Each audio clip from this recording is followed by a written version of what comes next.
Assalamualaikum warahmatullahi wabarakatuh. Alhamdulillah wassalatu wassalamu ala Rasulillah wa ala alihi wa sahbihi wa man tabi'ahu wa la ba'd. Apa khabar sahabat-sahabat semua? Alhamdulillah, syukur kita kepada Allah SWT kerana kita dipertemukan oleh Allah SWT dalam siri yang pertama dari buku Penawar Bagi Hati. Alhamdulillah, buku ni sangat bagus. Saya dah tengok ya, sepintas lalu. Kontennya pun sangat bagus, isi kandungannya ya. Buku yang ditulis oleh Syekh Abdul Qadir bin Abdul Muttalib Al-Mandili dan ditahqiqkan ataupun disahkan konten dia ataupun hadis-hadis khususnya oleh Dr. Al-Basit bin Abdul Rahman. Buku sangat bagus. Di antara isi kandungan yang boleh kita lihat dalam buku ini ya, antaranya ialah tentang perihal anggota tubuh badan ya, khususnya anggota tubuh badan yang kritikal lah, yang sangat penting bagi manusia, yang mana antaranya ialah mata, telinga, lidah, perut, kemaluan, penting tangan dan kaki. Kemudian ada juga tajuk yang berkaitan dengan ketamakan manusia terhadap makanan, tamak dalam berkata-kata, kemarahan, sifat dengki, kedekut dan sayang harta, bangga diri, cintakan dunia, besar diri, ujub, riak dan seterusnya, sifat-sifat yang terpuji. Juga disebutkan sini antaranya taubat, zuhud, sabar, syukur, ikhlas, tawakal, kasih kepada Allah, redha dan qada dengan qada, mengingati mati. Itulah lebih kurang tajuk-tajuk yang ada dalam buku ini. Dan buku ni yang bagusnya, dia ada tulisan Jawi sekali ya. Rumi sebelah kiri ni, sebelah kanan dia ada tulisan Jawi. Jadi dia sangat bagus untuk kita baca kedua-duanya. Kalau kita dah lama tak membaca tulisan Jawi, maka di sini ada peluang kita untuk membaca kedua-duanya. Ada Jawi dan ada Rumi. Sebenarnya saya bukan nak promote buku ni, tapi kalau bagi saya buku ni sangat bagus dan boleh dibaca ya. Bila kita ada masa, kita luangkan masa, mungkin boleh baca dengan anak-anak ataupun kalau bos dekat pejabat boleh baca untuk anak-anak buah mungkin ya. Sebab buku ini sangat bagus, ia berkaitan dengan hati lah. Ia sebenarnya perbincangan tentang ilmu tasawuf yang mungkin kita tak pernah dengar, tapi mungkin kita dah ingat-ingat lupa. Bila kita baca balik, kita ingat balik lah apa yang dimaksudkan dengan ilmu tasawuf. Ilmu tasawuf ini secara umum ilmu yang berkaitan dengan hati lah ya. Ia berkaitan dengan hati sebab hati ini adalah sangat penting bagi kita manusia, sebab hati inilah yang menentukan baik buruknya kita sebagai manusia ni kan. Maksudnya kalau hati kita baik, maka seluruh tubuh badan kita jadi baik. Kalau sekiranya hati kita buruk atau kita busuk contohnya, maka akan busuk dan akan buruklah segala amalan-amalan yang lahir daripada anggota tubuh badan kita, yang biasa kita dengar hadis Nabi SAW yang menyebutkan ala inna fil jasadi mudghah idza saluhat saluhal jasadu kulluhu wa idza fasadat fasadal jasadu kulluh ala wahiyal qalb atau kama qala sallallahu alaihi wasallam. Yang maksud, ketahuilah oleh kamu bahawa dalam hati manusia itu, dalam tubuh badan manusia itu ada seketul daging, dan apabila baik daging ini ya, seketul daging ini baik, bagus, maka semua anggota tubuh badan dia akan jadi baik. Artinya mengeluarkan amalan-amalan ataupun melahirkan amalan-amalan yang baik. Wa idza fasadat, tetapi kalau sekiranya kalau sekiranya hati itu rosak, hati itu sakit, maka dia akan melahirkan sifat-sifat yang buruk daripada anggota tubuh badan dia. Sebab itulah cerita tentang hati, perbincangan tentang hati adalah satu perbincangan yang sangat kritikal, sangat penting, sangat mustahak untuk kita sama-sama menilai dan melihat sejauh manakah hati kita ini, kedudukan dia, sama ada bersih ke, kotor ke, ataupun duduk tengah-tengah. Bersih sangat pun tak, kotor sangat pun tak, duduk tengah-tengah macam kebanyakan kita lah ya. Sebab kita kadang-kadang hati kita ada juga penyakit-penyakit, tapi dalam masa yang sama tidaklah jahat sangat. Contohnya ada masa-masa kita bagus kadang-kadang ada juga masa yang menyeleweng sikit tu. Jadi itu masalah hati. Jadi pada hari yang pertama ini, pada siri yang pertama ini, kita akan lihat sedikit sebanyak sahabat-sahabat ya daripada buku ini Yang pertamanya kita nak ceritakan sedikit tentang ta'rif, ya, tentang ta'rif apa yang disebutkan dengan ilmu tasawuf. Okey. Ini sebagai pendahuluan lah. Ini sebagai pendahuluan sebelum kita pergi lebih jauh dalam perbincangan kita cerita sikit tentang apakah yang dimaksudkan ilmu tasawuf. Baik. Ilmu tasawuf ialah ilmu bagi mengetahui segala kelakuan hati. Seperti mana yang saya jelaskan tadi, bila cerita ilmu tasawuf, dia cerita pasal hati. Dia masuk ke dalam lubuk hati kita, menggali, mengeluarkan semua jenis-jenis penyakit yang ada. Artinya bila kita belajar ilmu tasawuf, kita akan mengenal, kita akan boleh merasai, kita boleh dapat melihat apakah sebenarnya masalah yang kita semua hadapi. Apakah masalah yang manusia hadapi hari ini? Kenapa manusia ini jadi jahat sangat? Kenapa manusia ini tak solat? Kenapa manusia ini suka buat maksiat? Kenapa manusia suka mengata orang? Kenapa manusia ini suka mengeji-ngeji orang, merendah-rendahkan kedudukan orang dan sebagainya? Jadi bila kita belajar ilmu tasawuf ni, insya-Allah kita dapat mengenali, oh, ini sebenarnya dia ada masalah hati. Sebab bila ada masalah hati, dia akan keluar ke dalam anggota tubuh badan dia.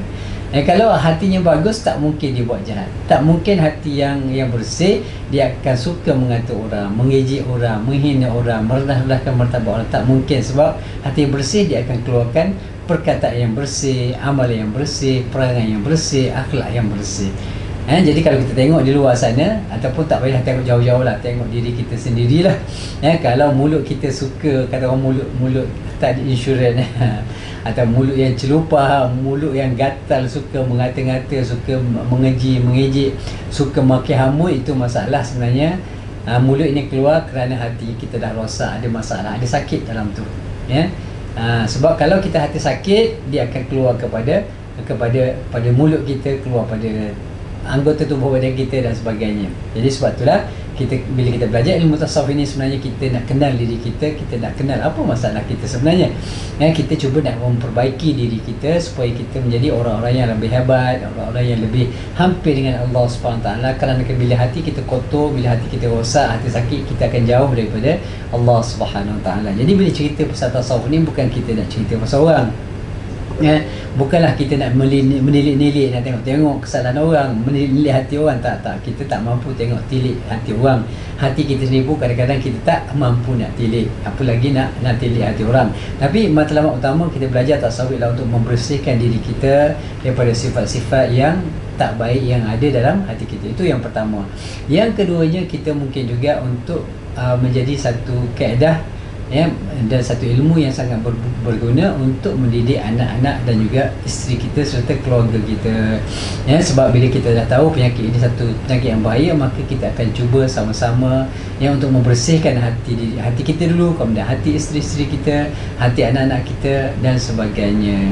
Sebab penyakit hati ini sangat penting, sangat perlu dilihat, dirawat segera. Kalau bila dia dah melarat, Masya Allah, payah sangat kita sebenarnya nak baiki. Sebab penyakit hati ni benda tak nampak. Di luar, Masya Allah, senyum kan, kita dengan anak-anak kat luar senyum kan, jumpa kita senyum je, tapi dalam hati ni dia mungkin ada menyimpan rasa marah dan sebagainya. Kita dengan kawan-kawan dekat pejabat pun, Masya Allah, salam jauh lagi dah bagi Assalamualaikum, apa khabar, tapi dalam hatinya menggelodak, benci atau marah atau dengki dengan kita. Ataupun kita pun sama juga dengan kawan-kawan kita pun sama, kadang-kadang kita bagi salam tapi tidak sepenuh hati. Salam tapi muka pusing ke tempat lain contoh. Salam tapi muka tunduk. Salam tapi muka masam. Salam tapi jadi itu tidak seharusnya berlaku, sebab bila kita bagi salam dengan kawan kita tapi muka kita masam, muka masalah, jadi dia melahirkan sangkaan-sangkaan yang tidak baik daripada kawan kita. Jadi sebab tu bila kita nak bagi salam tengok muka dan senyum, itu adalah kaedah yang terbaik. Baik, jadi bila kita belajar ilmu tasawuf ni, kita mengharapkan supaya hati kita bersih. Dan kalau kita hati tak bersih, kita akan cari jalan macam mana kaedah dia, macam mana cara kita nak membersihkan hati kita. Kalau ada hati bersih, alhamdulillah, kita maintain, kita jaga, kita sirami hati kita dengan perkara-perkara yang baik, dengan zikrullah, dengan ayat-ayat Quran, dan dengan solat dan sebagainya, supaya dia sentiasa berada dalam keadaan yang selamat, sejahtera. Itu hati kita. Bila hati kita baik, maka kita harapkan segala-galanya jadi baik. Jadi selain daripada cerita, di antara perkara yang dibincangkan juga ilmu tasawuf ini, dia akan dalam ilmu tasawuf ini akan menceritakan ataupun mengkaji atau membincangkan tentang apa kelakuan yang dipuji. Jadi kelakuan yang puji seperti mana yang kita jelaskan tadi, dia berkaitan dengan hati.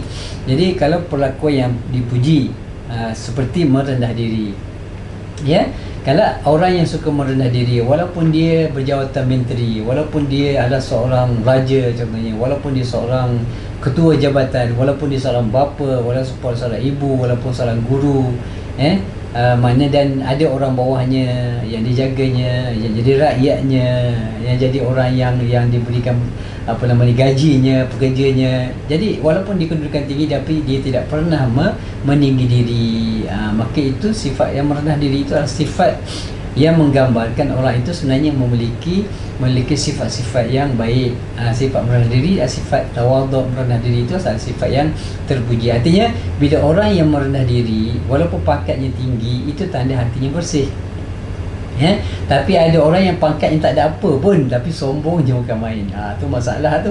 Sebab pangkat tidak menentukan ataupun tidak menjadikan orang tu mestinya sombong, ataupun takabur, maknanya meninggi diri. Sebab orang yang meninggi diri ni dia sebenarnya tak sedar diri. Orang yang meninggi diri, dia tak sedar diri, dia rasa dia sangat hebat. Sebenarnya yang hebat bukan dia, yang hebatnya adalah Allah yang memberikan kehebatan kepada dia. Yang berkuasa bukan dia, yang berkuasa adalah Allah, sebab Allah yang berikan dia kuasa. Itu contohnya. Yang kaya, kenapa nak sombong sebab kaya? Sebab kaya tu bukan hak milik dia. Yang kaya itu Allah, yang memberikan kekayaan itu adalah Allah. Jadi dia tu cuma diberikan amanah. Kebetulan Allah Ta'ala nak pilih dia, maka Allah Ta'ala pilih dia dan bagikan harta pada dia, maka banyaklah harta dia. Jadi sebenarnya harta itu adalah milik Allah. Jadi kita kena sedar. Jadi kalau orang yang suka meninggi diri, sombong, takabur dan sebagainya, ini artinya orang tak sedar diri bahawa apa yang dimiliki itu sebenarnya adalah milik Allah SWT. Itu antara sifat yang dibincangkan, merendah diri dan juga sabar. Sabar ini pun satu sifat yang sangat-sangat terpuji. Sabar ini menjadikan manusia aman dalam dunia ini. Kalau semua manusia tak sabar, berperang kita. Salah sikit tembak, salah sikit tampar, salah sikit tumbuk, terajang sebagainya kan. Sebab apa? Sebab tak sabar. Jadi oleh kerana ramai manusia yang sabar ini, maka dunia kita berada dalam keadaan yang tenang. Jadi yang tak sabar itu setengah-setengah manusia lah. Yang kufur pada Allah Ta'ala, dia tak sabar. Buat salah sikit, kadang-kadang tak salah pun, dia jadi marah tiba-tiba. Negara-negara besar, Amerika sebagainya kan, dia tak suka dengan mana-mana negara, dia pergi serang. Afghanistan diserangnya, Iraq diserangnya. Jadi itu tak sabar tu. Kalau tak sabar, itulah kesannya hancur dunia. Jadi sebab ni hari ni ramai yang tak sabar lah. Tak sabar. Jadi kita dengan keluarga kita pun kalau tak sabar, habis anak isteri kita kena belasah kan, contohnya. Isteri kalau tak sabar, dia tak layan, marah sikit dekat suami dia pun tak layan suami dia. Dia mungkin maki hamun suami dia sebab dia tak sabar. Anak tak sabar, mungkin dia akan memberontak, dia lari daripada rumah. Maknanya kalau tak sabar ni, Masya Allah, dahsyat. Guru tak sabar, dia tak mengajar dah. Dia marah kat anak murid dia, langsung dia boycott anak murid dia. Anak murid pula, bila dia tak sabar, apa yang mungkin berlaku, dia marah dengan guru dia, dengan cikgu dia, dengan pensyarah dia, dia pun langsung boycott cikgu dia, guru dia, pensyarah dia pun tak pergi ke sekolah, dia tak pergi ke kelas belajar. Jadi akhirnya manusia jadi bodoh.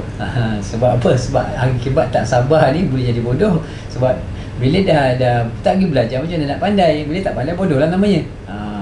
Jadi kita tak nak jadi orang-orang yang bodoh. Maka kita perlu baiki diri kita, mantapkan kesabaran kita. Bila kita sabar, maka kita akan menghadapi hidup ini dengan keadaan yang lebih tenang. Baik, selain daripada itu juga, dia akan bercerita tentang apa? Tentang beberapa penyakit hati, antaranya dengki. Dengki ni sifat yang sangat buruk.